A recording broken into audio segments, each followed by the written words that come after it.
my theory on going from good to great is that many, many people have good ideas, even great ideas. And then they get together, a team of people, and then they work in their startup or whatever it is. And what differentiates the ones that succeed from the ones that don't, and by the way, the ones that don't are like 80% fail, the statistics. And I think what makes a company succeed is how you treat the people in your company. Interpersonal relations are the most important thing of all. If you look at the failures, you'll see that usually the startups, the founders will be fighting with each other. The thing that I have seen correlate with success 100% of the time has been a relentless enthusiasm, optimism, and passion for the thing you're trying to do. So teams that believe they are working towards something that is going to improve humanity or deliver some kind of meaningful value and change tends to sort of keep that enthusiasm and passion going. Myself, whenever I'm talking to a startup, when the founding team seems distracted, disengaged, or they lack confidence in their own idea, that sort of tends to not be something that's going to hold my attention for very long. I feel like ideas are great. I just also dime in a dozen. It's always about the execution. I think that, one of the values we have at Flock is doing the work, being able to be in the details, but also having an overview of everything else. But the day you lose momentum of being able to execute, motivating the team to be able to execute, I think that's the day, you'll start failing. So on the inverse of that, what's good from good to great, I think really, really great teams are maniacally focused on whatever the objective is, and then just charging up that hill and never giving up. I think that's the risk you take from 0 to 1 or 0 to 10, and then the risk you need to take to get it from, say, 100 to 1 billion. And how I would best frame it is if you think about the percentage, right? So when you've got an idea and you're a startup founder trying to get from 0 to say 10, you don't have an idea on what you're trying to solve. And that's the reality of it, right? So I would say at least the risk factor there is go try it, right? Go out there, fail, and I've seen so many people pivot. And don't think about it in years, think about it in months, right? So you think about every 3 months, see if you've got product market fit, go test it out there. And if 60 to 70% of your time it's not out there speaking to customers, you fail. If you're in your room and coding and then building stuff, you're failing. Being an entrepreneur is having an atypical risk appetite, right? Like you are willing to put more on the line than the average person because you want to have an asymmetric result. You want to achieve something that the average person isn't going to be capable of achieving. So I do think whether you're at something operating at Google scale or whether you are 2 people operating out of a dorm room or a basement, what you need to do at the front end of your project is calibrate your own risk continuum. There are perfectly reasonable risks to take, and they may be risks that make other people skeptical, right? The idea that you are going to go all in on a startup is itself it's an incredible risk, right? It's an amazing level. You're exposing yourself in a significant way there. And then recognize that there are lines that you won't cross, right? And I think at any scale, you don't want to put people at risk. You don't want to put people in harm's way. You want to make sure that at the end of the day, you can look back and you can take pride in the decisions that you made when you were building your business. And I don't think those lines should be difficult to negotiate to someone who's just sort of being honest with themselves throughout the entire project. What happens is there are different risk tolerances in the group, and whoever you're working with, they have different, they're just built in. And some people get really nervous when there's too much risk. And then that's where all the disagreements begin. And also, let's say you fail, which is, it's going to happen. So then how do you deal with failure? The very first thing you need to do is forgive yourself. And most people don't forgive themselves, and they don't forgive the people that are with them. And then that's, again, the beginning of all this confrontation, hidden agendas. You don't want to have hidden agendas. It's really difficult. You want to follow, John Doerr. Do you guys all know about John Doerr? You should look up John Doerr.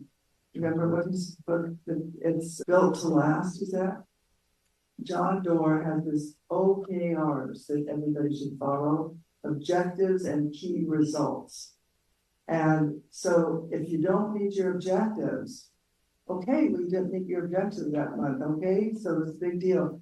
So Eric, I think, is the one that said you got to keep moving, you've got to keep going, you have to have your passion. And don't let those failures disappoint you to such a degree that you then can't work effectively. Because then you're going to be ending up in the 80% instead of the 20%. Donnie, that's a great point. Actually, it's a great transition to our next topic, which is going to be driven by you.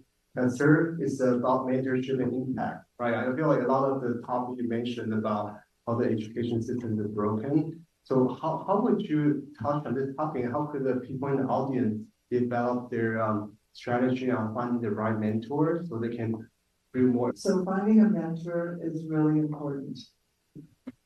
There's a place there, I don't think there is any place where you can like apply for a mentor, you know? You guys know if they're I mean, I mentor a lot of companies. And, you know, I enjoy doing it. You know, basically I'm a teacher and I love helping people. But I've got, you know, other people that you know as well and other people that I know also mentor. But you want somebody that you can talk to about the problem you're having to help you, you know, get through these difficult times. Because being an entrepreneur, honestly, it is so much more difficult than just going to work for somebody from 9 to 5 and I did my job and now I'm going to go home and have dinner. So it doesn't happen like that.